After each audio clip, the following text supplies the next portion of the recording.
Tonight, a conversation with Prime Minister Robert Mugabe of Zimbabwe about the progress and the problems in turning his African revolution into a new African nation.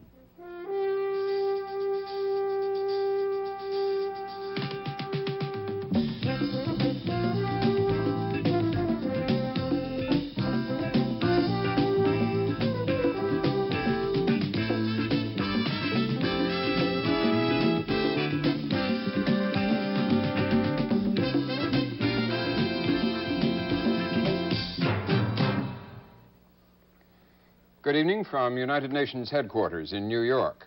Earlier today, the UN formally admitted the new African state of Zimbabwe as its 153rd member. Former British colony of Rhodesia became independent last April after years of guerrilla warfare ended in elections for black majority rule. The winner of those elections, now Prime Minister Robert Mugabe, was present here at the United Nations today. Mr. Mugabe will see President Carter on Wednesday to discuss increased aid for his regime, which came into being with the support of the Carter administration. Mugabe's emergence has raised hopes of a new era of racial tolerance and democracy in Africa, now that a century of European colonialism is formally over. Tonight, the problems still facing Robert Mugabe in realizing that hope. Jim? Robin, it's been 4 months now since Robert Mugabe took over the government of Zimbabwe. Some expected miracles. Zimbabwe overnight would become an economic and social paradise for the 7 million blacks who had suffered under white minority rule. Others predicted disaster, physically for the 220,000 whites in the country, economically and governmentally for the country as a whole. There were still others who saw it in political terms. Mugabe, a Marxist, would turn his nation into a hardline communist state. Thus far, all predictions have been wrong. The 4-month result has been a mixture of progress and problems, and most important for a nation torn by war for over 12 years, peace. The problems? Internal political tensions with Joshua Nkomo, Mugabe's old guerrilla ally, which is making it difficult to set up an integrated, viable army. White flight at a rate of 1,500 a month, a situation exacerbated by the recent anti-government statements by the white former army commander, Peter Walls, and by the arrest of a Mugabe cabinet minister, Edgar Tukere, on charges of murdering a white farmer. Robert Mugabe is with Robin in New York. Robin? Prime Minister, let's start with the last thing that Jim mentioned, a story that has been in the news recently, the arrest of Edgar Tukere on the charges of murdering a white farmer. That case is being seen here, at least, as an ultimate test of the principles you say the new Zimbabwe will embody. Do you see the case that way? No, certainly I don't. I don't think it's any more of a challenge than any other case that of the same nature that the police have handled. They will handle this case in the same way. And I don't see any reason why it should differ from the other cases. Obviously, a minister is involved, but a minister is also subject to the law like anybody else, and it is up to the courts to prove whether the minister is guilty or not guilty. And given even that he was one of your associates during the long guerrilla struggle, that he's the general secretary of your political party, that he has a strong political following in the country, do you have confidence that he can receive a trial like any other person? Yes, certainly. And he's willing to subject himself to a trial like anybody else. There is no question of our having it otherwise. We feel that if the police have made out a case against any one of us, it is only right and proper, fair to the particular person charged, and also fair to the people, that the minister subject himself to a trial. Given that the victim of the crime, whether Mr. Tukere turns out to be guilty of it or not, given that the victim was a white farmer, does that not add a special dimension in the politics of Zimbabwe today? Some people would want to see it, of course, as a different case, or a case falling in a different category, because one, a minister is involved, and secondly, a white man is involved as the victim.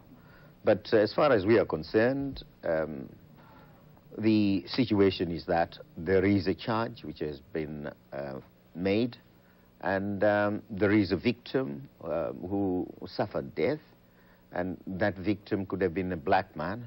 Actually, part of the charge is attempted murder, which centers around the fact that 3 other people were also going to be victims, but these are 3 blacks. And so the case is not just exclusively centered on the one aspect of a dead white man.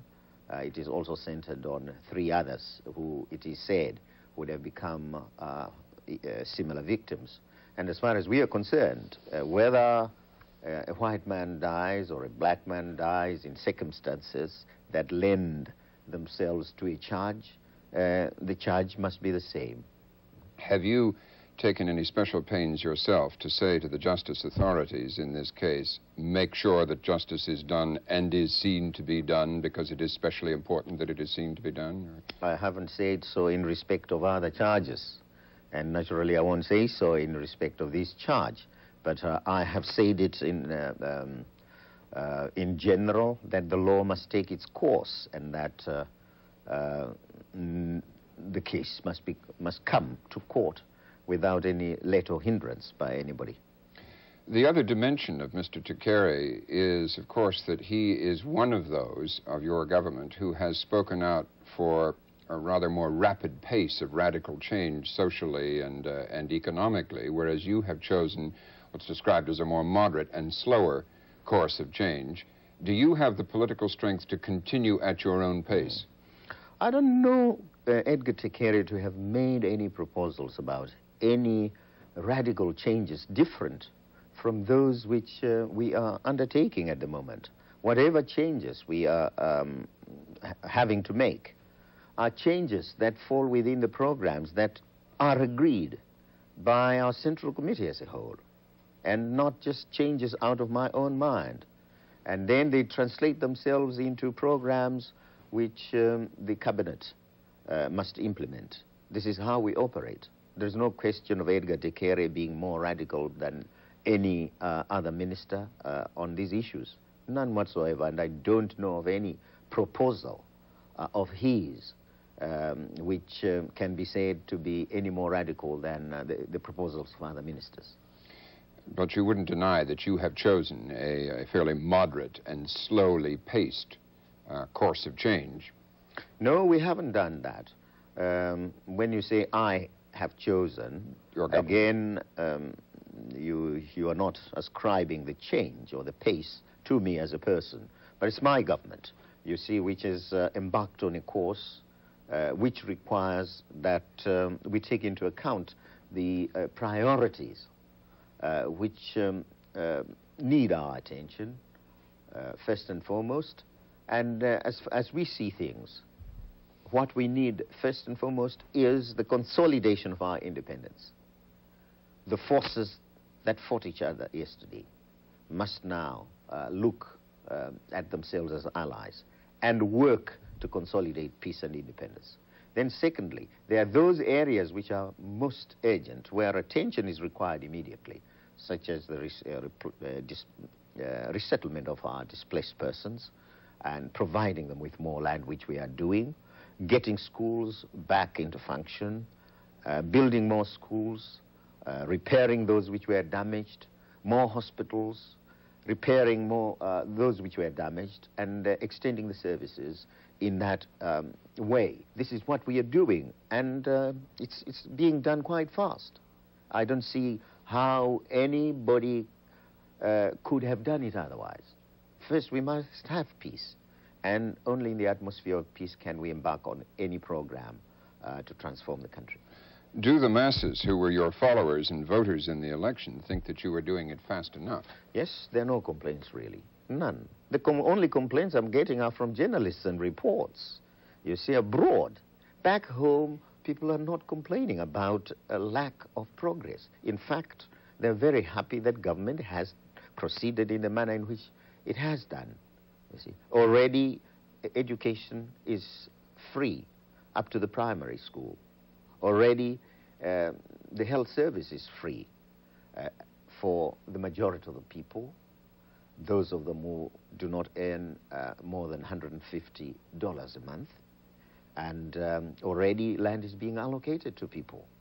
There is peace in the area as a whole, in spite of the small incidents that remain to be taken care of. And there is advancement in the public service. We have now, for the first time, at the head of departments of government, Africans as secretaries. This never happened before. And the army is being integrated as fast as can be. Well, thank you. Jim?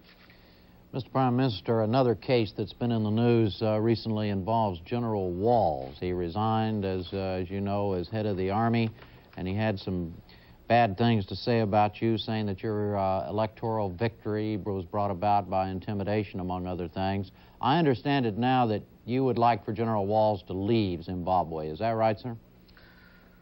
What I've said is that the statement he made betrayed his true feelings, and that if in fact that's what the nature of man General Walls is, then he hasn't got a place in our society. In other words, he should find a home elsewhere. Will you help him find a home? In other words, will you urge him? Yes, as quickly as possible.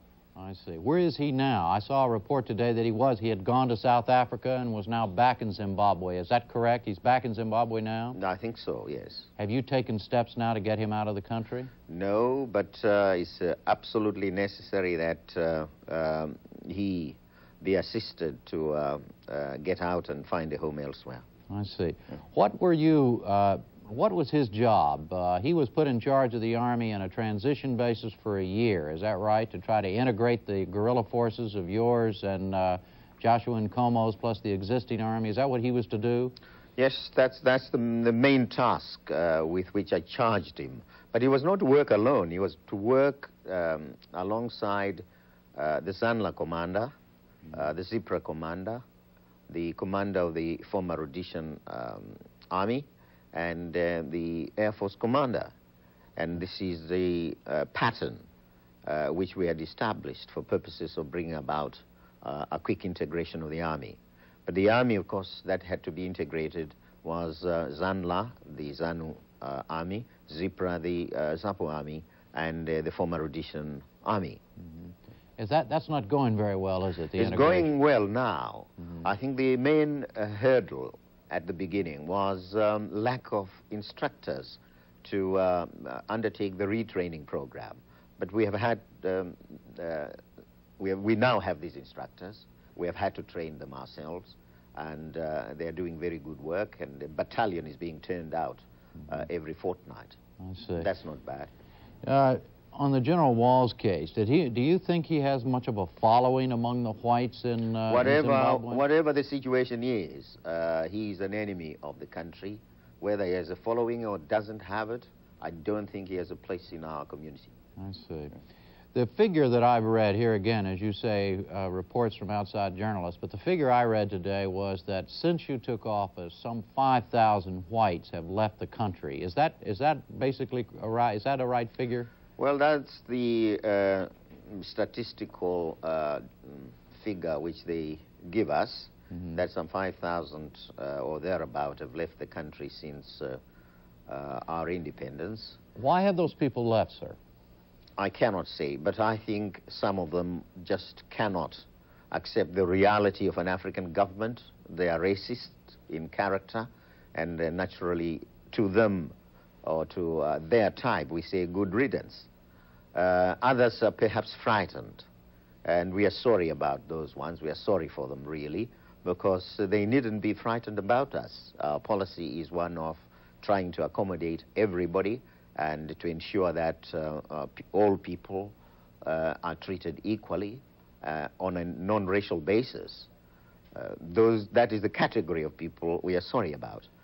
Others are probably young men in their 30s or 40s who are not quite sure whether they have a guaranteed future in the country. Again, they have certain concerns and fears and would want to establish themselves as quickly or as early in their life as possible. Are you trying to give these people a guarantee about their future if they stay? Oh, we have tried to give them all the assurances possible, namely that we are not going to discriminate against any person on grounds of color or race, and that whites have a place and a role to play in our society. What role would that be? Well, a normal role, depending on the skills which a person has.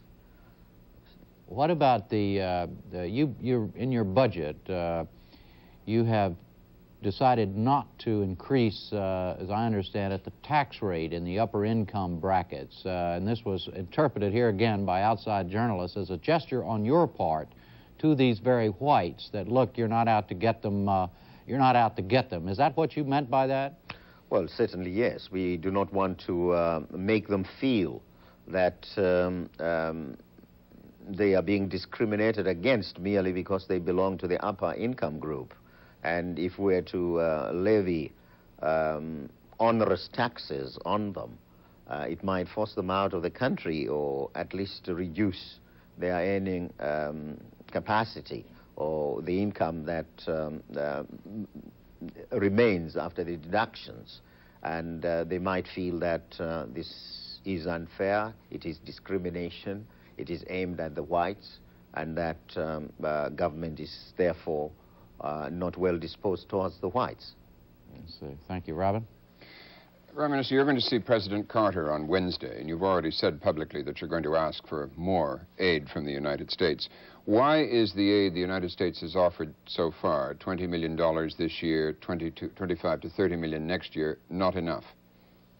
Obviously, it isn't enough. If you take that and pit it against the sum which the British and the Americans were talking about at the time of the Anglo-American proposals, $1 billion, you will realize that a mere $25 million or even $100 million falls far short of the target of $1 billion, which we would require over a period to undertake effectively our development program. Do you feel that Britain and the United States have reneged on the promises they were making when they wanted you all to sign the ceasefire agreement and to come into line? I think other factors have intervened, which probably have made it difficult for them to make as much contribution as they would have made, say, 1978 or 1979, if we had got our independence then. I also believe that perhaps the fact that the original promise was made between the Carter government here, Carter administration, and the Labour government in Britain, was responsible for the original figure. And with the Conservative government now in Britain, I think the tendency has been to regard that earlier promise as unrealistic, as one which the Labour government went into with the American administration. But I would want to feel that even though the will to give might exist, perhaps the realities of the economic situations in the two countries, and also the realities of a political situation in the United States, might be responsible for the reduced amounts. Zimbabwe, the former Rhodesia, is one of the best endowed nations in Africa in terms of resources and has one of the most promising and partly developed economies. Why do you need more aid? What would you use it for? That also is another factor. People look at our infrastructure and say, well, in terms of that economic infrastructure, we are better developed and more advanced than other economies in Africa. And we probably are not the worst beggars in Africa. There are others who are worse than ourselves. And why should we be seen to be requesting for concessionary loans or for grants. Why should you? Well, certainly that's the question. Why should we? Our country has gone through a very protracted period of armed struggle and of sanctions imposed against the regime, and there's been destruction to part of the infrastructure. I was talking a while ago of schools that went into disrepair, schools that were closed, hospitals that ceased to function, and of the need, therefore, to bring about the reconstruction of our economy. We have to repair our economy, and we need funds. Then there is the question of the population, nearly 2.5 million to 3 million who were displaced because of the war. They have to be resettled. We need land. We need money for capital equipment. Those are some of the needs we feel, and there is no country which is in that most difficult position at present than ourselves. How much of that need do you hope will be filled by private investment in your country, and how much by government aid? Well, see, private investment chooses where it wants to go. It chooses where it benefits it most to invest. It could be in the mining sector, it could be in the industrial sector, it could be in the agricultural sector. And so you cannot force it to build new schools. Yes, to build new schools, to go public, as it were, to take the same direction as government. And this is the reason why we want aid from well-disposed countries, which we can utilize for purposes of public schemes, which are not quite the thing for private enterprise. Do you include the Soviet Union among well-disposed countries? The Soviet Union has not yet indicated to us its position regarding aid, but we have made our appeal to everybody, including the Soviet Union. But we hope, as and when it establishes its mission, we shall talk about aid quite positively. Thank you. Jim? Thank you. Mr. Prime Minister, why has the Soviet Union not established an embassy yet in Zimbabwe? Well, it's entirely up to them. We have invited them to send a delegation to discuss the question of their establishing a mission there. Mm-hmm. And if they would want to, they're welcome to establish one. Wow. But of course, there are a number of things we would want to discuss with them, just as there were things we had to discuss with other governments before they established their missions. There are certain requirements we expect of a government or a state which establishes its mission on our territory, and we would naturally also want to discuss those requirements with the Soviet Union. It sounds to me, sir, like there's something specifically that's bothering you about the Soviet Union. Is there? No, nothing extraordinary. But relations have got to be discussed before they are established, and we haven't discussed them. I see. Mm-hmm. Well, as you know, as you may not know, the reports here in the United States have said that one of the reasons you've been reluctant to push ahead on establishing a relationship with the Soviet Union is because the Soviet Union helped out Mr. Nkomo during the guerrilla warfare rather than your side of the patriotic front. Is there anything to that? No, that's not the reason, really. There were quite a number of socialist countries which were more better disposed towards ZAPU than ourselves. But we have, upon discussing the question of establishing relations with them, allowed them to go ahead and have embassies. The Soviet Union hasn't done that. I see. How would you characterize your relations right now with South Africa? the relations that exist between our country and South Africa are those we have inherited. They are mainly in the sphere of the economic sphere, and they have to do with our trade. They have to do with the exportation of our goods, the use of the transport system that passes through South Africa, and these naturally we will retain because it would be unrealistic and it would be suicidal for us to try and stop them. So we can't sever that type of relation with South Africa. Then there are political and diplomatic relations. Well, we do not see these emerging at all.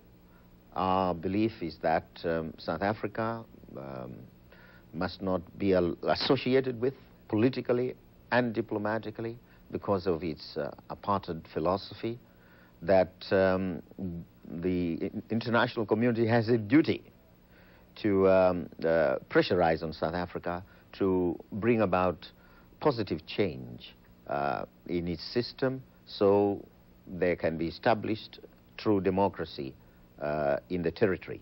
And in our small way, we would want to add to the pressures of the international community by denying South Africa relations in the political and diplomatic fields. But you have to continue economic relations. Is that what you're saying, Yes, sir? economic relations will continue, certainly. Would you hope to eventually sever those as well? I don't think you can sever completely relations with your neighbors, even if your neighbors are bad neighbors. Mm-hmm. But I think you can reduce your dependence on a bad neighbor. Mr. Prime Minister, we just have a few seconds left. Everybody else has talked about what you've accomplished in 4 months. In a word, how do you feel about how you have performed and how Zimbabwe has performed since you've been Prime Minister? I think we have done very well indeed. We inherited a situation which had all kinds of contradictions, some of them very antagonistic indeed. The whites were hostile to the blacks and the blacks hostile to the whites.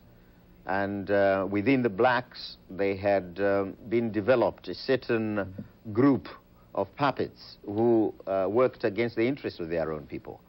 But these groupings no longer exist, and we have managed to instill into our population a sense of oneness and common loyalty.